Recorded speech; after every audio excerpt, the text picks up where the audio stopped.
Hello friend, मैं आनंद राज। आप सब देखिए, बीएड फर्स्ट ईयर सेशन 23-25 और बीएड सेकेंड ईयर सेशन 22-24 का थ्योरी पेपर का एग्ज़ाम ख़त्म हो गया है बिहार यूनिवर्सिटी में। और भी यूनिवर्सिटी में चल रहा है, अभी ये ख़त्म हो गया है और का होने वाला है। तो देखिए, तो थ्योरी पेपर का एग्ज़ाम बीएड फर्स्ट ईयर में आपका 7 पेपर का एग्ज़ाम होता है थ्योरी, और सेकेंड ईयर में 5 पेपर का होता है। उसके बाद आपका ईपीसी 1 2 3 बीएड फर्स्ट ईयर में पढ़ना है, और ईपीसी 4 जो आपका है सेकेंड ईयर में है। फिर सेकेंड ईयर में एक स्कूल इंटर्नशिप का भी होता है, जो लेसन प्लान आप जिसे बोलते हैं, गए रहते हैं तो वहाँ आपके वो एक्सटर्नल आते हैं।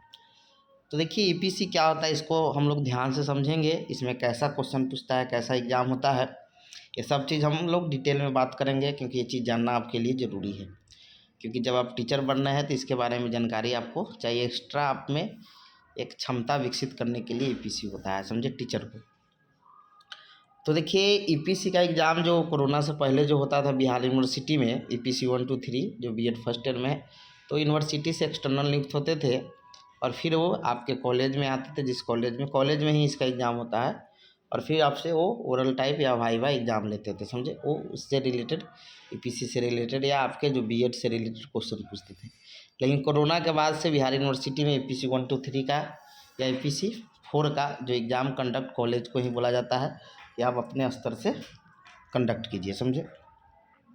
फिर उसमें कॉलेज अपना रिटन एग्ज़ाम कंडक्ट करवाती है। फिर उसके बाद आपका एक दिन ओरल एग्ज़ाम हो सकता है। ओरल मतलब आपसे भाइभा यानी ओरल टाइप का क्वेश्चन पूछा जाएगा। तो देखिए, हम लोग समझेंगे कि ईपीसी 1 क्या होता है, ईपीसी 2 क्या होता है, ईपीसी 3 क्या होता है। अब इस बार आपका एक्सटर्नल आएंगे, समझ से कम चांस है एक्सटर्नल आने का, लेकिन फिर भी आपको सूचना दे दिया जाएगा कि कॉलेज खुद से एग्ज़ाम कंडक्ट करवाएगी या एक्सटर्नल यूनिवर्सिटी से आएंगे। लेकिन बीएड सेकेंड ईयर में जो इंटर्नशिप होता है उसमें एक्सटर्नल आते हैं, समझे।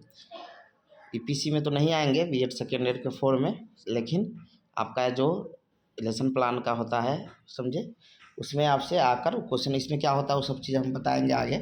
पहले हम ईपीसी 1 2 3 का चर्चा करते हैं। तो देखिए, ईपीसी का जो फुल फॉर्म होता है वो इन्हांसिंग प्रोफेशनल कैपेसिटी होता है। यानी आपके अंदर जो पेशावर, यानी पेशावर मतलब कि जो क्षमता आपके अंदर है उसको कैसे आप विकसित कीजिएगा। क्योंकि देखिए, आप ईपीसी को बीएड कोर्स में जोड़ने का मुख्य मतलब आप बोलिएगा उद्देश्य बोलिएगा, तो देखिए आप में जो नॉलेज है उसको कैसे अच्छा से एक्सप्लोर कीजिएगा अपने नॉलेज को, समझे।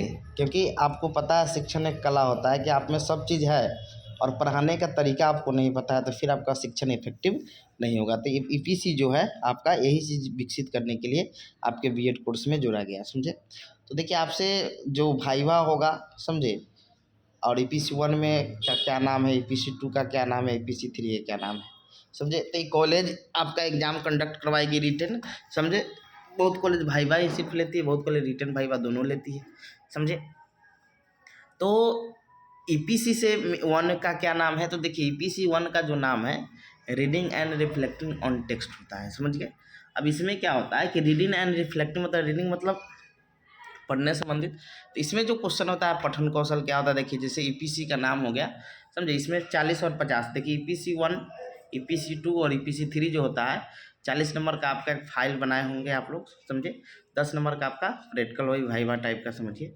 तो 50 नंबर का ईपीसी 1 भी होता है, 50 नंबर का ईपीसी 2 होता है, और 50 नंबर का ईपीसी 3 भी होता है। और इसमें आपको अच्छा नंबर मिलेगा, समझे। इसमें आपका क्या होता है, अच्छा नंबर मिलता है। तो कोर्स जो है ईपीसी 1 है, जिसका नाम हो गया reading and reflecting on text. देखिए इसमें होता क्या है, तो देखिए इसमें जो होता है कि आपका जैसे पठन को, देखिए इसमें अब जरूरी नहीं कि एक क्वेश्चन आएगा, वो कॉलेज अपने अकॉर्डिंग वो क्वेश्चन देते हैं, समझे। तो इसमें आपको एक तरह का अपना क्षमता के बारे में बताना, मतलब रिलेटेड इसमें पढ़ना है ईपीसी 1 2 3 में। तो इसमें हर कॉलेज का, क्योंकि यूनिवर्सिटी का ना एक जैसा क्वेश्चन होगा, ये कॉलेज अपने से कंडक्ट करवाती है, तो इसीलिए अपने अनुसार उसमें क्वेश्चन एग्जाम में देगी। रिटन होगा या आपका भाइवा में तो कुछ भी पूछा जा सकता है। आपका बीएड से जिस पूछ दिया जाएगा कि कोर्स बीएड फर्स्ट ईयर में जो कोर्स 4 पढ़ना है, तो उसमें बताइए उसका नाम क्या है।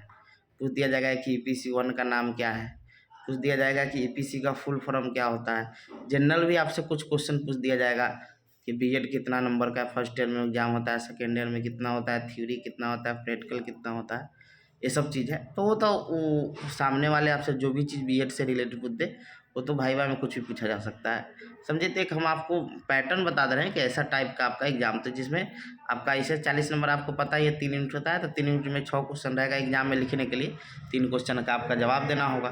तो इसमें जैसे क्वेश्चन रहेगा कि पठन कौशल से आपका क्या तात्पर्य है, लिखित भाषा कक्षा कक्ष में प्रयोग विवेचना कीजिए, समझे। ये सब टाइप का आपका क्या होता है, क्वेश्चन होता है, समझ गए।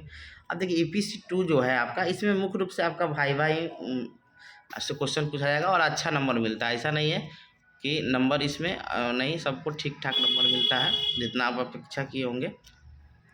अब देखिए EPC2 जो है इसका नाम है ड्रामा, इसका नाम उल्टा लिखा गया है, drama and art in education होता है, समझ गए।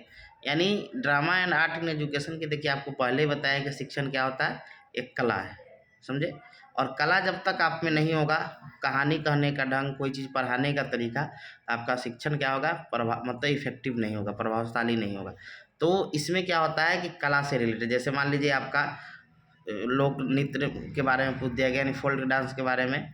उसके बाद जैसे ये भी क्वेश्चन पूछा जा सकता है कि बीएड कोर्स में EPC को क्यों जोड़ा गया, समझ गए, क्यों आवश्यकता पड़ी। फिर है कि भारत में लोक कला के विभिन्न क्षेत्रीय प्रकारों को उल्लेख किए तथा मधुबनी पेंटिंग के विस्तृत और चित्रवत वर्णन करें। अब एक नाटक के बारे में भी बता सकते हैं आप, कोई नाटक के बारे में पूछा जा सकता है। तो ये जरूरी नहीं है कि यही तीनों क्वेश्चन आएगा, समझे। इससे रिलेटेड आपका इसी टाइप का आपका एग्जाम में क्वेश्चन पूछा जा सकता है, समझे। भाईवा ज़्यादा क्वेश्चन पूछा जाता है कि EPC फुल फॉर्म पूछ देगा, कोर्स 1 का नाम बताइए, समझे। EPC4 में जब आप आइएगा, इन्हांसिंग उसका होता है अंडरस्टैंडिंग द सेल्फ नाम है, तो उसमें भी आपसे पूछा जा सकता है कि एट का मतलब, वो तो अंडरस्टैंडिंग वैसे आपसे भाईवा में ऑब्जेक्टिव मतलब ओरल टाइप का क्वेश्चन वो पूछ सकते हैं, समझ गए। फिर उसके बाद हम लोग EPC3 में आएंगे।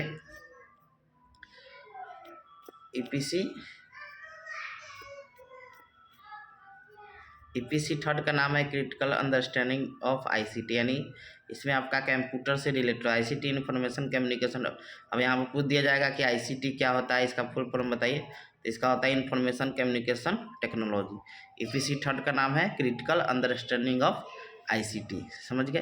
तो कहने का मतलब क्या है, तो इसमें कंप्यूटर से रिलेटेड होता है, समझ गए। EPC तो हो ही गया। फिर उसके बाद कि कंप्यूटर से रिलेटेड इसमें ज़्यादा क्वेश्चन होता है, समझे, कि कंप्यूटर क्या है, मतलब उसी टेक्नोलॉजी से जुड़ा हुआ इसमें आपका क्या होगा, क्वेश्चन होगा। और इसमें आपका क्या होगा कि तीनों आपका एग्जाम का डेट भी यूनिवर्सिटी जारी कर दी, फिर आपके कॉलेज से भी बताया जाएगा किस किस दिन आपका एग्जाम होगा। तो कंप्यूटर वगैरह से रिलेटेड इसमें क्या होता है, आपका क्वेश्चन होता है, समझ गए। दूसरा चीज़ क्या है कि तो EPC3 हो गया। EPC4 बताए दी अंडरस्टैंडिंग द सेल्फ, स्वयं की समझ के बारे में। फिर उसके बाद है इंटर्नशिप के बारे में, तो उसका अलग एक वीडियो बना देंगे BEd सेकेंड ईयर वाले के लिए। इंटर्नशिप में एक्सटर्नल आते हैं, समझ गए। अब इसमें आपको एक्सटर्नल आएंगे, मान लीजिए EPC1 to 3 में बहुत सारे यूनिवर्सिटी में भी आते भी है। बिहार यूनिवर्सिटी में 3-4 साल से नहीं आ रहे हैं, जब से कोरोना आया है तब से एक्सटर्नल नहीं आ रहा है, लेकिन हो सके इस बार कहीं आया ना, या कॉलेज खुद से कंडक्ट है। तो एक्सटर्नल जब आएंगे तो आपसे वही ओरल टाइप का आपका फाइल देखेंगे, जो फाइल आप लोग बनाए होंगे, और उसी से जो फाइल में जो चीज़ आप लिखे होंगे, जैसे मान लीजिए आप कंप्यूटर के बारे में लिखे हैं तो पूछ देंगे कि CPU क्या होता है, समझे, कंप्यूटर का हिंदी क्या है, समझे। ये सब जो रिलेटेड जो आप लिखे होंगे, समझे, उसी रिलेटेड से आपका क्या होगा, क्वेश्चन वहाँ अराइज किया जाता है। फिर जनरल आपसे कुछ जैसे BEd पूछ देंगे कि BEd को हिंदी में क्या, मतलब कि हिंदी में क्या बोलेंगे, जैसे हम लोग ग्रेजुएशन को स्नातक बोलते हैं तो BEd को क्या बोलते हैं, फुल फॉर्म भी पूछा सकता है, समझे। फिर उसके बाद है कि 1 साल का BEd कितना वर्ष तक हुआ, 2 साल का कब से हुआ, जनरल इन्फॉर्मेशन टाइप का, समझे। EPC4 का EPC1 का नाम क्या है, EPC2 का क्या नाम है, समझे। यानी कहने का मतलब है कि आपसे जनरल टाइप का क्वेश्चन पूछा जाता है, और इसमें डरने की बात नहीं है। आप आराम से जाइए, आपका आराम से 150 का होता है EPC1 to 3। सेकेंड ईयर में आपका EPC4 हो गया। फिर इंटर्नशिप का एग्ज़ाम है, तो इसमें बहुत अच्छा नंबर सभी लोग को मिलता है, समझ गए। तो पूछ रहे थे बहुत लोग था कि सर इसके बारे में कुछ वीडियो बनाइए, देखिए बन गया है। अब समझ गए होंगे कि EPC1 to 3 का आपको फाइल बनाना होगा, और उसी से रिलेटेड आपका एग्ज़ाम में क्वेश्चन भी पूछा जाएगा, समझे। एग्ज़ाम तो आपका कॉलेज में भी रिटन लिया जाएगा, फिर वाइवा भी बहुत कॉलेज में लिया जाता है, बहुत कॉलेज में रिटेन ही सिर्फ होता है, बहुत कॉलेज में सिर्फ वाइवा रिटेन दोनों होता है। तो कॉलेज पर डिपेंड करता है कि आपसे कैसे एग्ज़ाम कंडक्ट करवा रही है, समझे।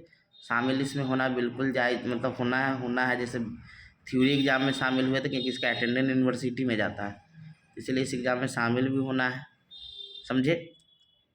और अच्छा से एग्ज़ाम देना है आपका, आराम से। बहुत अच्छा थ्योरी पेपर भी आप लोग का अच्छा गया है, और इसमें भी आप लोग का बहुत अच्छा नंबर आएगा। तो आप लोग कोशिश कीजिएगा कि अच्छा से सब चीज़ संपन्न हो जाए, समझ गए। तो सोचे कि ये चीज़ आपको बना देते हैं, समझे।